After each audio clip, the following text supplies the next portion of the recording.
Expand means to multiply out the bracket, i.e. to remove the bracket. If you've got a single bracket, the term directly outside, we multiply by each term directly inside the single bracket. Here, x times x will give us x squared, and x times negative 4 will give us negative 4x.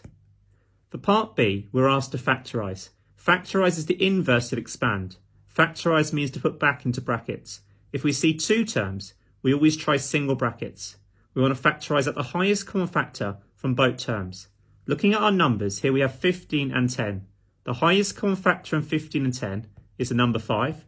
Here we have y, but the second term does not have y, so it's not common, so we can't factorise it out. We now open our single bracket.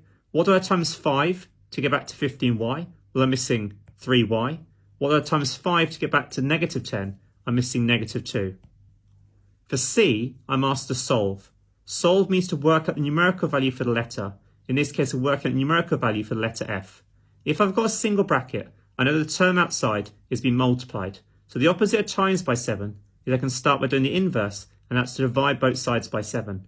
On the left, 7 divided by 7 will cancel, to leave us with F minus 5. And on the right hand side, 28 divided by 7 gives us 4. As I want to find the value of F, I need to move the negative 5 across to the right by doing the inverse.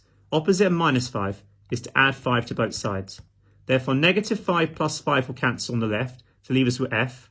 And on the right hand side, I've got 4 plus 5, which gives us 9. So my final answer for 2 marks is F is equal to 9.